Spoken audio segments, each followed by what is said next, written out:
Hola a todos. En esta serie de tutoriales voy a mostrar algunos aspectos relacionados con las diferentes clases, con los diferentes elementos que componen eh, la interfaz de programación de Unity en su contexto específico. Y para ello pues se revisará algunas de las descripciones que se hacen en la API y al mismo tiempo pues se harán ejercicios prácticos a este respecto. Un primer elemento, un primer componente importante dentro del contexto de Unity es precisamente la clase Transform, que es entre otras las que más se suele utilizar, teniendo en cuenta pues sus características dinámicas. La clase Transform dentro de Unity es precisamente la clase a partir de la cual nosotros eh, generamos características y podemos definir características en aspectos que tienen que ver en específico con sus propiedades fundamentales de transformación, que son la escala, la rotación, la posición. Digamos que en este sentido existirán obviamente otra serie de características que son propias de la clase y que están relativamente definidas en el contexto de cada uno de los objetos que nosotros podemos eh, tratar y trabajar dentro de Unity. Tenemos por ejemplo un cubo cuyas características de transformación son precisamente estas que vemos en este momento, y obviamente de esto subyace también una serie de elementos que también pueden llegar a ser influyentes en este tipo de manejos en lo que respecta a la clase transform. Aquí vemos precisamente en la API las diferentes propiedades que nosotros podemos trabajar, y esto es teniendo en cuenta por ejemplo en el primero chill count, que básicamente se trata de todos los objetos que nosotros pudiéramos llegar a tener dentro de la jerarquía de un elemento, lo que influye obviamente y está dentro del contexto de la clase transform. Entonces es importante desde esta perspectiva tener claridad de la manera como para Unity en su contexto de API trabaja y funciona e interpreta todas esta serie de características.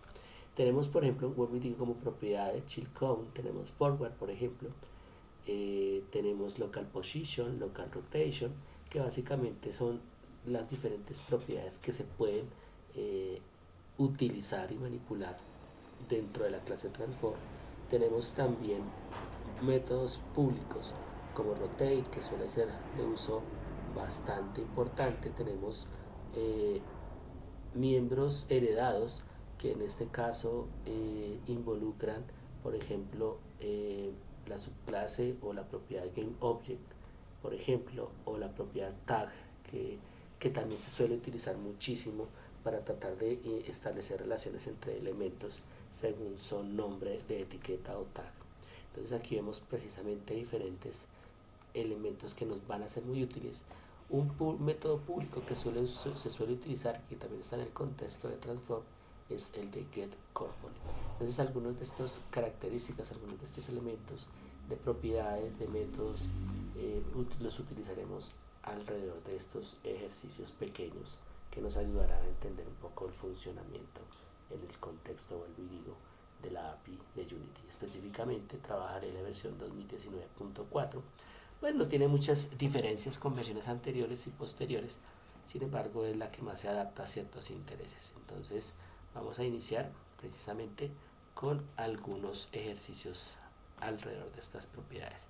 Una propiedad muy común precisamente en la clase transform es la que se refiere a la posición. Por ejemplo, aquí lo vemos como una propiedad, y aquí vemos un ejemplo muy claro de el manejo que tendría o que tiene un elemento en estos términos.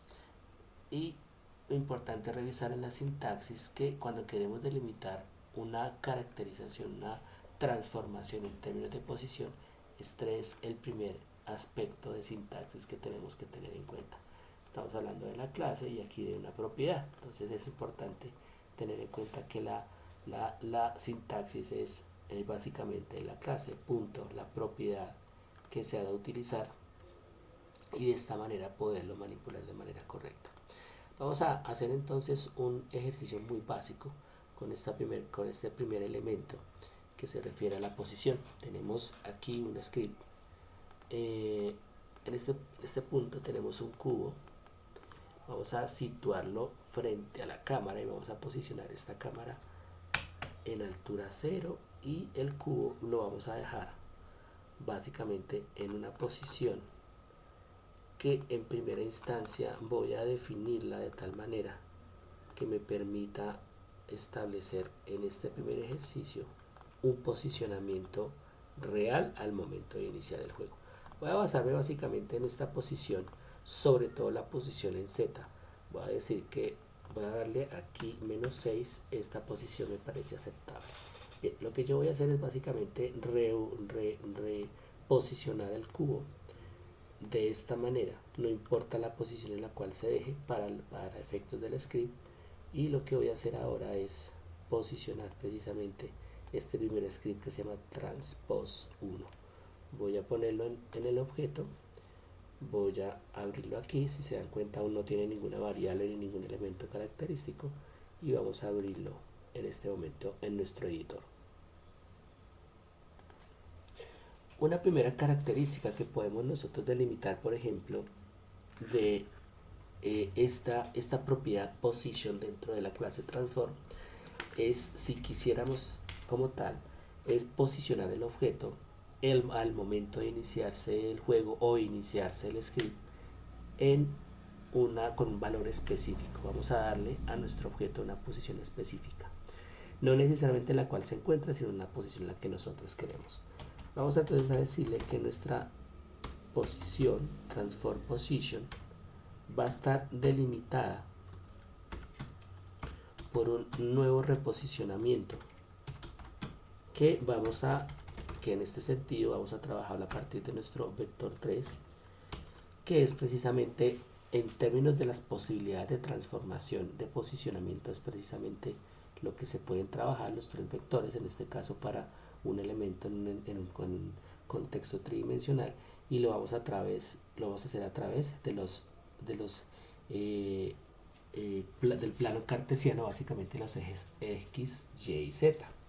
Vamos a decir que nuestro objeto, y aquí voy a minimizar un momento la pantalla, vamos a decir que nuestro objeto se desplace por el eje X de izquierda a derecha, o mejor, que se posicione en un lugar específico, que básicamente será en 0 en X, 0 en Y y -6 en Z.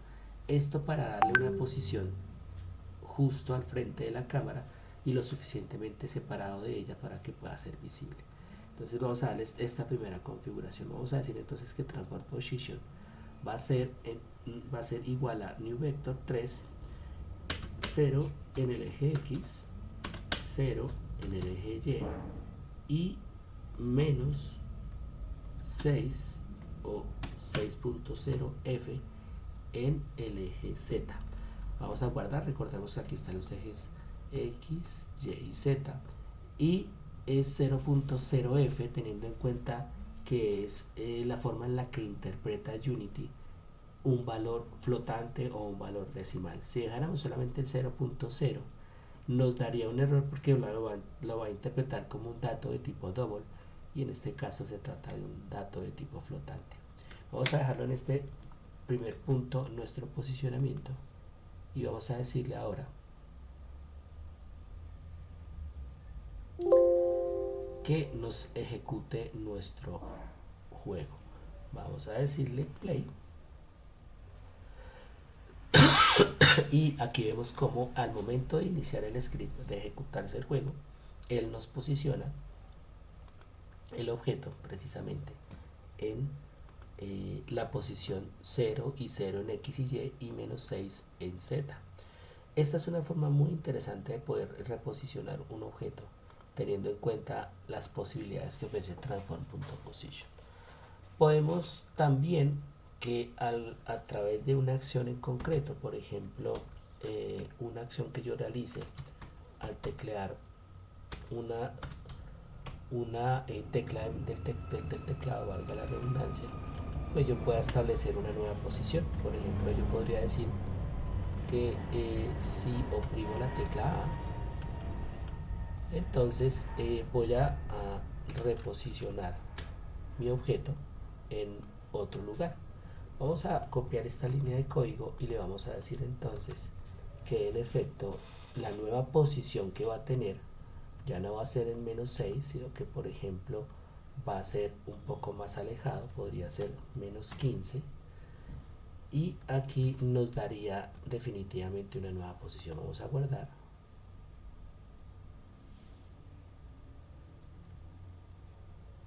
y vamos a darle play. Entonces fíjense que igual el cubo se posiciona inicialmente en la posición que le hemos dado, 0 y 0 y -6, pero si oprimimos la tecla A, el cursor, el cubo se posiciona en, especifica la posición -15, que es la que nosotros le hemos dado. Obviamente podemos realizar cambios en el script y de esta manera poder tener un mayor control. Vamos a hacer ahora lo siguiente, vamos a decirle que vamos a generar una variable pública de tipo flotante que se va a llamar posición tecla. Digamos que es la posición que yo voy a establecer a partir de la presión de una tecla, y en este caso voy a darle 15, no -15 sino 15, para que lo podamos ver a través de cámara. Voy a darle control S y acá voy a escribir el nombre de la variable que acabo de crear. Control S.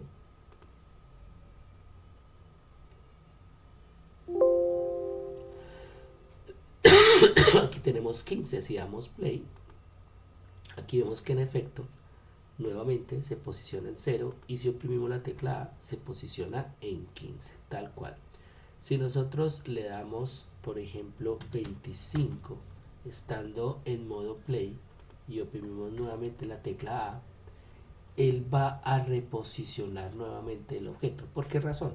Porque la condición se está generando en el método update, que se ejecuta cada frame por segundo, y en este caso pues hemos establecido un nuevo cambio, ¿sí? Y ese nuevo cambio es que hemos cambiado el valor de la variable post tecla, le hemos cambiado de 15 a 20, y él obviamente asume ese nuevo valor que yo le he dado en modo edición, a través del inspector en modo play. ¿Esto qué nos puede significar también? Que a través de una acción en concreto podemos estar modificando la posición de un objeto a partir de una acción determinada, que no necesariamente tendría que ver, por ejemplo, con el cambio en el inspector, sino de pronto el cambio de la presión de otra tecla, por ejemplo. Vamos a hacerlo de esta manera. Vamos a decirle que que si presionamos la tecla B, por ejemplo, aquí voy a cambiar los nombres de las variables. Podría hacerlo de esta manera: 1, 1, y aquí le voy a poner 2, y esta variable 2 post tecla 2, que no la he declarado acá, yo voy a decir que esta nueva variable va a tener un valor de 25, y que cuando yo presione la tecla B pues se va a accionar esa nueva posición.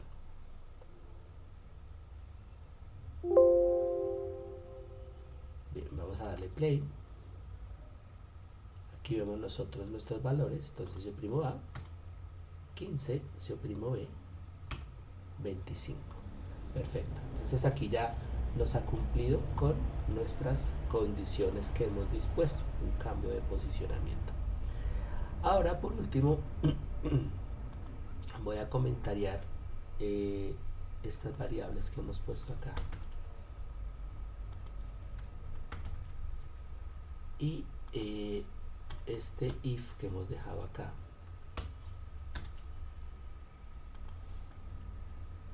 básicamente para hacer una nueva propuesta dentro de este script.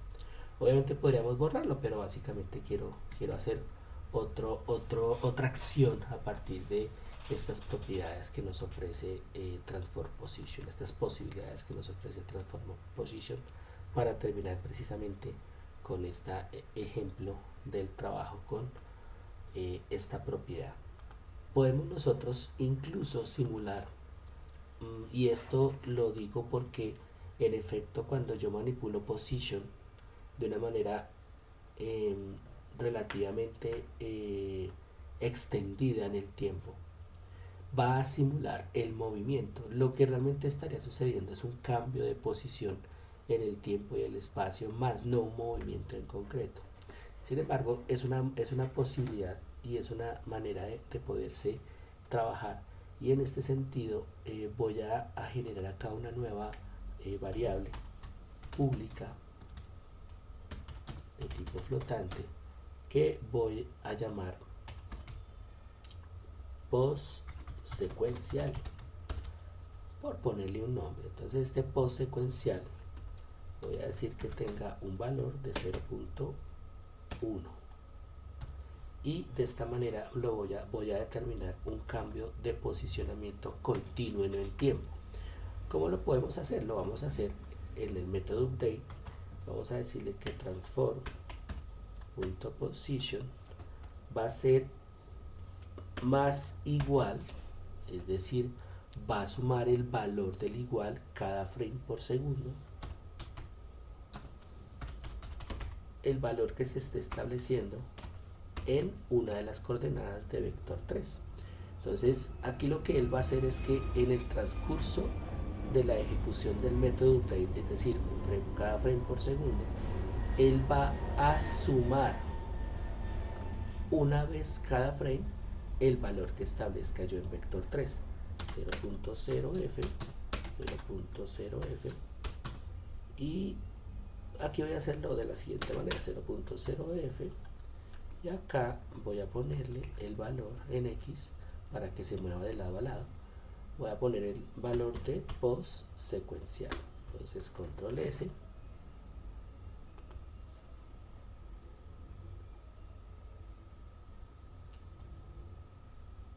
voy a darle play, y fíjense que lo primero que hará cuando se inicie es precisamente cuando inicie el script. Voy a darle play nuevamente.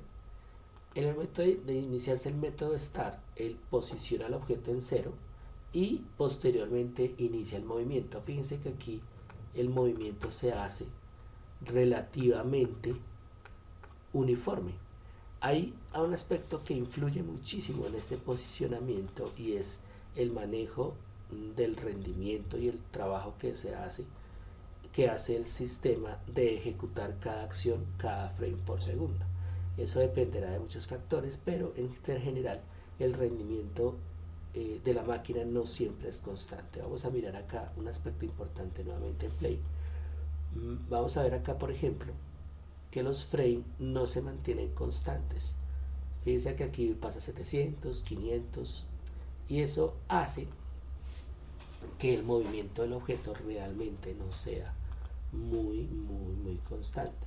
Una posibilidad en cierta forma de mejorar esto es cuando esa variable o esa variable en sí la puedo multiplicar por una relación entre el tiempo real y el tiempo de frame por segundo, es decir, time.delta time. Entonces, esta posibilidad podría dar un movimiento que en este caso va a ser más pausado, todavía más pausado, pero por lo mismo más uniforme. Fíjense que aquí el movimiento se hace mucho más pausado. Puedo ampliar entonces este valor, ponerlo en 1 y hacer que ese movimiento se vea muchísimo más uniforme en comparación, ¿sí? Esta es una posibilidad. De hecho, muchos de los movimientos de los objetos se pide calcular a partir de la multiplicación o de la relación con el tiempo, de esta manera como lo estamos viendo. Entonces aquí terminamos nosotros con una ejemplificación del trabajo con posición que nos puede permitir establecer un movimiento muy interesante, perdón, un cambio de posición y de movimiento relativo muy interesante. Muchas gracias.